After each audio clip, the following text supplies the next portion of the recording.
Bueno, continuamos hablando de los sensores de flujo. Estamos hablando justamente de los sensores de flujo o caudalímetros mecánicos, ¿sí? Entonces, el fluido circulante mueve partes mecánicas móviles que se traducen en movimiento al contador, ¿sí? Y esto indica el volumen que está desplazándose, la velocidad, y es visualizado, ¿sí? Entonces, por ejemplo, acá tenemos una eh, barra, ¿sí? Una barra doblada sobre el cual se imprime el movimiento debido al paso del caudal del líquido. Entonces, eh, esto hace, eh, por ejemplo, ¿verdad? Que se traduzca este movimiento, ¿verdad? O quizás puede ser, por ejemplo, un desplazamiento longitudinal, como están mostrando eh, en esta otra figura. Entonces, esta vibración, este movimiento, es proporcional a el eh, caudal del líquido que está atravesando en ese momento el dispositivo. Y entonces ahí es que yo puedo eh, utilizar eso para generar una información respecto a al volumen del líquido que está pasando, ¿sí? También podría tratarse de una deformación angular sobre una barra metálica, ¿sí? Móvil. ¿Sí? La principal ventaja, su salida es lineal con el flujo másico, o sea, con la masa del líquido, entonces la respuesta es directamente proporcional. No requiere compensación por variaciones de temperatura o presión. O sea, no importa a qué temperatura, si hay una variación en la temperatura o en la presión, no va a ser necesario hacer ningún ajuste, ¿verdad?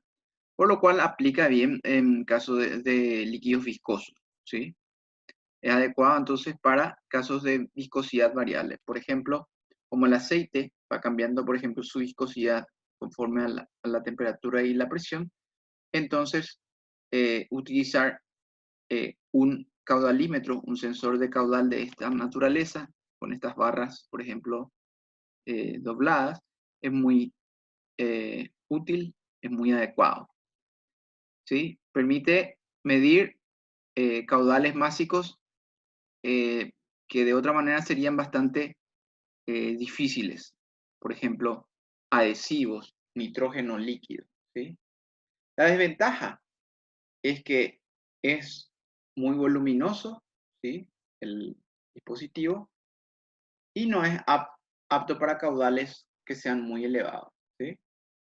Entonces, tampoco ahí eh, puede traducirse en una buena medición. El otro tipo eh, son el de las ruedas ovaladas, ¿sí? También acá el movimiento de partes móviles se van a traducir en un movimiento contador que va a ser luego visualizado, ¿sí? Se va a contar ese movimiento, ¿sí? Y va a representar al volumen y luego un sistema va a permitir también visualizarlo, ¿sí?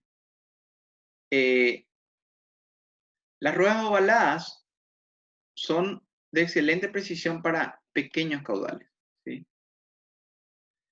La desventaja es que las tolerancias mecánicas tienen un alto costo y otra cosa es que son muy sensibles a la presencia de sólidos en suspensión. O sea, si hay un sólido en suspensión, va a introducir una variación importante en la medición, ¿sí? Entonces, solamente para caudales pequeños y toda vez que tengamos la garantía de que el proceso industrial del servicio eh, no contenga sólidos en suspensión en el líquido que estamos queriendo, en el fluido que estamos queriendo medir, ¿sí? El otro tema son las turbinas, ¿sí? Acá al principio es lo mismo que en una turbina hidroeléctrica, ¿verdad? Nosotros sabíamos, por nuestro conocimiento de la turbina hidroeléctrica, que cuando circula agua, entonces esa agua hace que el rotor gire. Eh, Cuando gira el rotor, entonces se produce una variación del flujo magnético. La bobina captora entonces percibe esa variación de flujo magnético producido por el agua que circula por la turbina. Entonces aquí se genera electricidad que es proporcional a la velocidad de este flujo, ¿verdad? Obviamente, el fin de este dispositivo no es generar electricidad, sino que es detectar la velocidad con que se está moviendo el líquido que está ingresando a la turbina, ¿sí?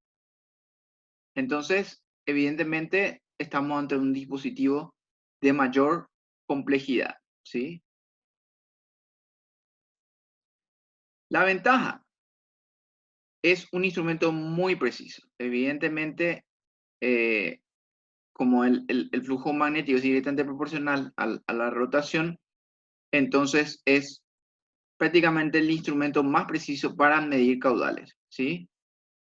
Su respuesta es lineal en un amplio rango de caudales, ¿sí? Y la respuesta es rápida y excelente, ¿verdad? Se puede repetir varias veces, ¿verdad? Su desventaja es que las partes de la turbina se pueden desgastar, ¿sí? Se pueden desgastar. Otra cosa es que los rodamientos, ¿verdad? Del giro de que ayudan a producir giro de la turbina, también si la velocidad del caudal es muy alto, entonces se pueden dañar, ¿sí? Otra cosa es que el flujo que se va a medir con turbina tiene que ser un flujo limpio, ¿verdad? No puede ser un caudal que tenga partículas, otro tipo de cosas, porque evidentemente dañaría, o sólidos en suspensión, porque dañaría evidentemente la turbina, ¿sí? Y tiene que tener propiedades lubricantes, o sea, no tiene que aumentar la temperatura, ¿sí? No, en síntesis, no tiene que haber el paso del fluido, no tiene que producir una fricción de tal manera de que esto comience a generar calor y disipación. Entonces, tiene que ser un fluido, un líquido con agua, alto contenido de agua, o un líquido en general lubricante, ¿verdad? Que no aumente su temperatura por fricción al pasar a través de la turbina, ¿sí? Naturalmente, el aceite entonces no aplica para esta clase de sensor, ¿sí? Los aceites en general, porque tienen una alta viscosidad, ¿verdad? Luego tenemos lo que son los sensores ultrasónicos. Los sensores ultrasónicos emiten frecuencias, ¿verdad? Frecuencias conocidas, tienen un transmisor y un receptor, generalmente entre 200 a 500 kHz, depende del dispositivo, ¿verdad? Y gracias al efecto Doppler van a medir la velocidad del flujo, ¿verdad? Fíjese, el efecto Doppler de nuestros estudios en el colegio, en secundaria, era lo que hacía, por ejemplo, que la ambulancia, cuando la ambulancia está llegando hacia nosotros, se escucha un sonido más agudo, y cuando la ambulancia se está alejando de nosotros, se escucha un sonido más grueso, más opaco, ¿verdad? Eso era todo por el efecto Doppler, ¿verdad? Que relacionaba la velocidad con que nos está llegando el sonido y la velocidad con que se está desplazando el vehículo, en este caso es la ambulancia, ¿verdad? Entonces, para nuestro caso, la ambulancia va a ser el fluido que se está desplazando entonces, ¿verdad? Y emitiendo yo una señal ultrasónica, entonces va a poder detectar esa velocidad de ese fluido, ¿sí? Y puede ser medible con gran precisión. Sus ventajas, no ocasiona pérdida de carga, o sea, el líquido nunca se va a perder. ¿Por qué? Porque lo que se hace se lo mide a través de una frecuencia, ¿sí? No tiene partes móviles, ¿verdad? El sistema de sensaje es con una frecuencia, así que no hay nada que esté en contacto con el líquido o con el fluido, ¿sí? No influye el diámetro de la tubería, ¿sí? No influye. ¿Por qué? Porque de hecho que se puede colocar fuera de la tubería y se coloca fuera de la tubería, ¿sí? Su rango de medición es bastante amplio, ¿sí? Se puede utilizar con un montón de tipos de líquidos, ¿sí? En tuberías de gran diámetro, cuando el diámetro es bastante importante, por ejemplo, en sistemas sanitarios o en sistemas industriales de gran diámetro, entonces es muy, muy útil, es el más adecuado, el más económico, ¿sí? Su instalación también es simple y no es costosa. Su desventaja es que su precisión no es muy alta. ¿Por qué? Porque al tratarse de frecuencias, todo lo que tenga que ver con frecuencia es susceptible a interferencia, ¿verdad? Nosotros lo tenemos muy claro, por ejemplo, con el tema de los teléfonos celulares, ¿verdad? O cuando estamos una señal de radio, cómo puede ser interferida, ¿sí? Por la presencia de otra señal en una frecuencia semejante, igual, parecida, ¿verdad? O por el producto de intermodulación. Entonces, en general, cuando tratamos con un ultrasonido, siempre hablamos de que podría haber alguna perturbación que le esté generando algún tipo de interferencia, ¿sí? Entonces, la precisión no es muy alta, ¿sí? Otro tipo de sensores caudalímetros es el sensor electromagnético, ¿sí? Acá yo tengo cargas magnéticas que van a detectar la presencia, en este caso el fluido directamente, va a generar un cambio en el flujo magnético por las placas, ¿sí? Y de esa manera entonces yo voy a detectar que está pasando un líquido acá, ¿sí? Y por qué tan rápido sea la variación de ese flujo magnético, entonces yo voy a poder detectar ante qué tipo de caudal estoy manejando. La ventaja de los caudalímetros o sensores de flujo electromagnético es que no genera pérdida de carga, ¿sí? Entonces, fluidos que utilizan la gravedad o fluidos cercanos a su punto de vaporización, entonces pueden ser medidos con este sistema, ¿sí? Con esta clase de sensores. Se puede medir barro, inclusive. La medición puede ser bidireccional, no tiene partes móviles, ¿sí? Por lo cual lo hace confiable y de bajo mantenimiento. Y su precisión es alta, ¿sí? Ahora, la desventaja es que si es que el fluido que está circulando produce algún tipo de oxidación sobre los electrodos, la medición va a ser errónea, ¿sí? Otra cosa es que el costo de los sensores caudalímetros electromagnéticos suele ser alto y no aplica a los gases, ¿sí? Porque generalmente los gases, cuando no están ionizados, tienen una baja conductividad. Otra forma de medir el flujo, principalmente el aire, es a través de utilizando propiedades térmicas, ¿sí? El funcionamiento de un sensor de caudal basado en propiedades térmicas es elevar la temperatura del sensor a una temperatura específica, por ejemplo, 120 grados, ¿sí?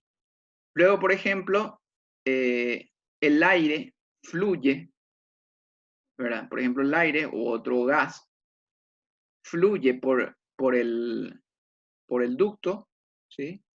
Y a su paso enfría, ¿sí? El sensor. Entonces, ese descenso de temperatura es proporcional a el flujo del gas, que puede ser aire, por ejemplo, u otro, es proporcional, ¿verdad? Entonces, al descender la temperatura, se puede medir de manera indirecta por el descenso de la temperatura el paso del caudal a través de esa tubería, por ejemplo, ¿sí? Por donde está circulando el fluido. Puede ser, por ejemplo, el aire. Las aplicaciones de los caudalímetros son extensas, ¿verdad? Control de la polución, los túneles de gases tóxicos, para distribuir líquidos, sistemas sanitarios o oleoductos, todo, ¿verdad? Aplicaciones médicas, industria farmacéutica, industria química, industria alimenticia. Tiene un gran despliegue del uso de sensores de flujo o de caudalímetro, ¿sí? Ahora vamos a hablar de los sensores térmicos, ¿verdad? A diferencia del sensor de caudal que utilizaba la variación de temperatura, acá lo que queremos es medir luego la variación de temperatura en sí, ¿sí? No lo vamos a utilizar, es eso lo que nos interesa a nosotros, ¿sí? Para eso va a ser utilizado. El primero de los sensores es el termopar. Comenzamos con los sensores por contacto. Sensor por contacto quiere decir que el dispositivo necesita entrar en contacto con la cosa que se quiere medir, con el material, el fluido, el objeto que se quiere medir, ¿sí? Entonces, el funcionamiento del termopar es debido a que dos metales, ¿sí? Distintos, por ejemplo el níquel y el aluminio, tienen al unirse un voltaje que es función de la temperatura, ¿sí? Entonces, la unión de estos dos metales, al unirse, genera un voltaje que varía con la temperatura. Entonces, de esa manera, ese voltaje puede ser utilizado para detectar justamente los cambios en la temperatura. Entonces, el termopar se basa en el efecto llamado Seebeck, ¿verdad? Que tengo dos metales y la unión de ellos genera un voltaje que es proporcional a la temperatura. Otro tipo son los termistores. Los termistores son resistencias eléctricas variables, ¿sí? Las resistencias eléctricas variables pueden ser inversamente proporcionales a la temperatura. O sea, si la temperatura aumenta, la resistencia variable podría estar decrementándose. Entonces, en ese caso, hablaríamos de los termistores NTC, con un coeficiente de temperatura negativo. Por otro lado, si la resistencia variable es directamente proporcional a la temperatura, es decir, si aumenta la temperatura, la resistencia también aumenta, entonces hablaríamos de un termistor del tipo PTC, ¿verdad? Con un coeficiente de temperatura positivo. Otra forma de hacer la medición o otro tipo de sensor térmico por contacto son los sensores RTD o sensor resistivo. Se basa en el efecto que tiene la temperatura en la conducción de los electrones para que con un aumento de temperatura se produzca un aumento de la resistencia eléctrica que presenta, ¿sí? Entonces, como la resistencia de los conductores aumenta en la medida que aumenta también la temperatura, entonces se puede utilizar esa propiedad para censar la temperatura de un determinado objeto, dispositivo, fluido, lo que se está queriendo medir, ¿sí? Sensores sin contacto. Los sensores sin contacto no necesitan estar, por así decirlo, como su nombre lo dice, no necesitan establecer, no necesitan estar en proximidad, ¿verdad? Llegar al contacto con el objeto que quieren medir. Lo que miden es la radiación que emana del cuerpo, ¿sí? Porque los cuerpos con las diferentes temperaturas también emanan radiaciones electromagnéticas o infrarrojas diferentes, ¿verdad? Por eso tenemos los llamados pirómetros o termómetros de radiación que miden la radiación electromagnética emitida por un cuerpo caliente. El cuerpo caliente emite una radiación electromagnética Y es eso lo que se va detectando. ¿Sí? No se necesita el contacto con la cosa que se quiere medir. Por otro lado, las cámaras termográficas también lo que están midiendo es la radiación infrarroja, o ellos están detectando, ¿sí?, la radiación infrarroja que está emanando un determinado objeto, y eso es lo que se detecta para hacer la medición.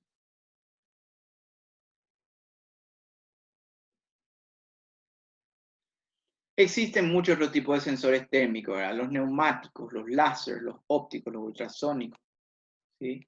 Hay muchas maneras de medir la temperatura. Para un recuento de todo esto, pueden consultar el segundo video en detectores, donde van a ver en la tercera lámina aproximadamente un resumen de los diferentes tipos de sensores y todas las variables físicas que se pueden medir. Acá vemos todas las aplicaciones de los sensores térmicos, ¿verdad? Naturalmente en la medicina, en las comunicaciones, industria química, alimenticia. Prácticamente son transversales, los sensores se utilizan en prácticamente la gran mayoría de las áreas de conocimiento humano hoy en día. ¿Mm? Entonces, el otro tipo de sensor que tenemos es el sensor de humedad. Sensor de humedad, ¿por qué? Porque yo no solamente quiero ver la temperatura, sino que tengo que saber qué grado de humedad tiene un lugar, ¿sí? ¿Por qué? Porque podría ser que ante el agua muchos materiales se corroen o modifican sus propiedades. Entonces, queremos detectar de que el ambiente no tenga humedad o esté restringido a un rango. Por ejemplo, en los sistemas de información, los servidores generalmente suelen operar con una humedad de entre el 20 y el 80%, por ejemplo, o el 20 al 60%. Entonces yo necesito mantener mi sistema operando en ese rango. Fuera de ese rango, tengo que buscar la manera, ¿verdad?, a través de mi sistema de refrigeración o otra manera de controlar esos niveles de humedad, ¿sí? Tiene un montón por ejemplo, los granos, los diferentes tipos de granos de la agricultura, refiero, ¿verdad? Tienen humedades que hay que controlar, ¿sí? Niveles de humedad que se tienen que mantener, ¿verdad? También en el tema de los sistemas de cultivo, aplicaciones de riego y de invernaderos, también la humedad debe ser controlada. Entonces, por todas esas cosas, y en procesos industriales, como habíamos dicho, el agua a veces no es deseada, el vapor de agua, porque puede interactuar con un elemento o con un dispositivo, con algo que no es deseable muchas veces que interactúe. Sensores táctiles, ¿sí?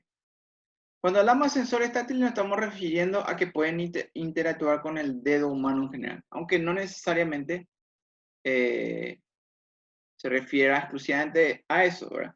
Porque, como nos muestra la gráfica, hoy en día se construyen muchos brazos robóticos que emulan justamente el tipo de presión que realiza el dedo humano, ¿sí?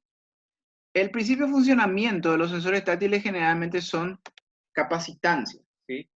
Se tienen dos electrodos que cuando yo presiono, por ejemplo, el teclado de la computadora, de las laptops, por ejemplo, suele tener capacitancias que cuando yo toco, entonces va variando la capacitancia, ¿verdad?, por la presión, una variación ahí del dieléctrico que se encuentra entre las dos placas.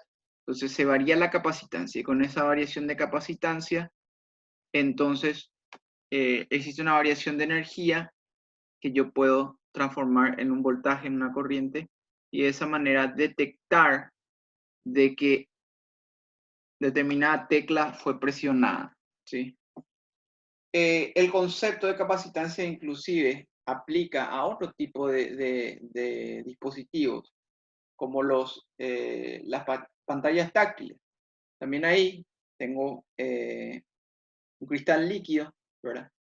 Que al yo presionar determinada área de la pantalla, donde se encuentra generalmente representado una información, entonces al yo presionar se produce una variación de la capacitancia dentro de la red cristalina y de esa manera se puede pasar esa información. Se puede obtener entonces también un sensor que detecte que algo está siendo tocado por un dedo humano, ¿verdad? Hoy en día se utilizan muchísimo los sensores táctiles en todo lo que es los cuadros de mando. ¿Por qué? Porque son robustos y porque soportan con bastante eficiencia la humedad del polvo en general, ¿verdad? Entonces, respecto a otros tipos de contactos que suelen muchas veces deteriorarse con el paso del tiempo, la humedad, entonces los sistemas táctiles se utilizan mucho también en el control de maquinarias de todo tipo, de procesos también, de servicios. Y bueno, lo último que tenemos son los sensores ópticos, ¿verdad? Las cámaras de video. Como ustedes saben, existe toda una teoría de lo que es el tratamiento de imágenes. El tratamiento de imágenes es todo un área, ¿verdad?, del conocimiento humano hoy en día dentro de lo que es todo lo que hace la inteligencia artificial, la teoría de grafos que explica, ¿verdad?, entre dos puntos, las conexiones que pueden haber. Entonces, todo ese tipo de técnicas se utilizan en el procesamiento digital de las imágenes para extraer información. Para extraer información a todo tipo de actividades y de procesos de servicios industriales, fabricación, ¿verdad? En todas las etapas de la producción, materia prima, intermedia, servicios terciarios, prácticamente en todas las áreas del quehacer humano, se beneficia mucho por el avance de las técnicas de procesamiento de imágenes, ¿verdad?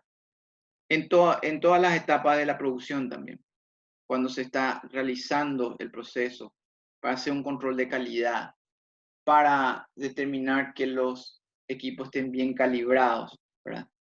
Entonces, todo eso generalmente se generan imágenes y esas imágenes se comparan y al compararse se pueden detectar acciones o pueden disparar acciones para modificar, para corregir, para controlar un proceso, un servicio, un bien que se está fabricando o que está en circulación o que está en alguna etapa de su proceso, de su cadena de valor, ¿sí?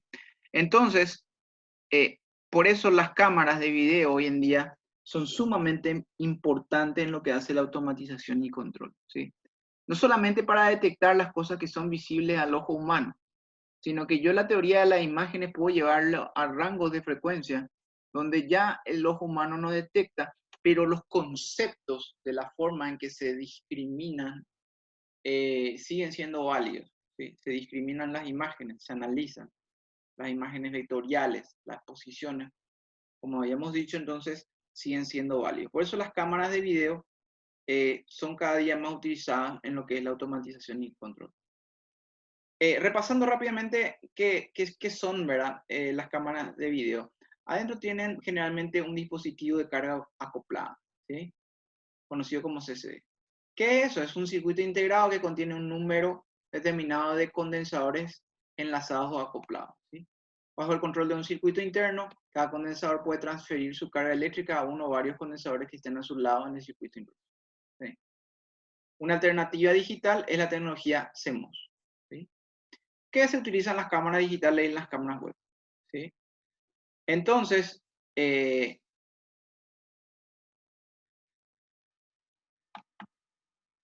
eso es lo que podemos tener como una alternativa, la tecnología CMOS a la tecnología CCD, ¿sí? Acá tenemos básicamente cómo está constituido un chip de CCD, ¿verdad? Los fotodiodos reciben el impacto de la luz, ¿sí? Y almacenan eso en los capacitores, ¿verdad? Esa energía se almacena en los capacitores y eso después, ¿verdad? Puede ser utilizado para representar imágenes, ¿verdad? De acuerdo a las partes de la cámara CCD que fueron impactadas por una mayor o menor cantidad de luz, entonces se va a producir un mayor o menor cantidad, o sea, se va a almacenar una mayor o menor cantidad de energía. Luego, entonces, las columnas y las filas son barridas, ¿verdad? Por los registros verticales, horizontales y por conversores analógicos a digitales, que toda esta información analógica van a transformar en 1 y 0 generalmente, ¿sí? Entonces, pueden ser fotodiodos, ¿verdad? Y también del otro lado, yo puedo entonces procesar esta imagen de manera digital, ¿sí? Entonces ese es el principio de funcionamiento.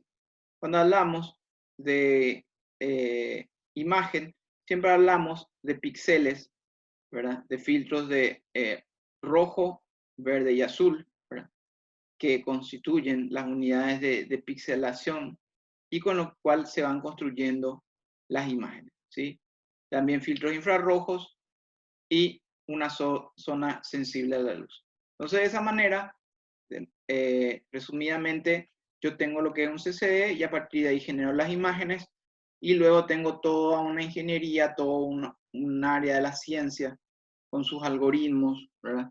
Como para poder transformar esa imagen en información útil que me lleva a comandar mi máquina, que me lleva a comandar mi proceso industrial, que me lleva a comandar, a dirigir, a controlar el servicio que yo estoy queriendo darle al cliente o que estoy queriendo entregar a través de un dispositivo, una máquina que se adquirió. Bueno, hasta ahí entonces con nuestra clase de sensores. Por último, quiero mencionar lo que son los sensores de rango. Los sensores de rango se basan en una medición directa o indirecta del tiempo invertido en una señal conocida, ¿sí?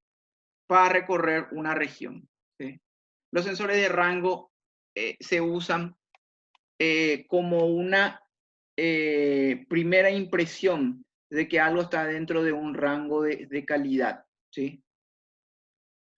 A veces no necesito tener una idea tan precisa, pero necesito tener una idea de que las cosas se están manejando dentro, como su nombre lo dice, de un cierto rango. Entonces, una imagen de rango me puede ayudar a comprender en general, ¿verdad? Si es que, por ejemplo, determinados dispositivos o productos que estoy teniendo tienen una cierta calidad en promedio, ¿sí?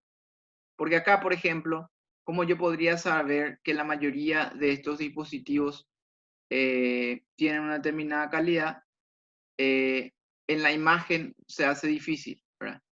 Pero con el rango yo puedo hacer un barrido con una cierta profundidad, ¿sí?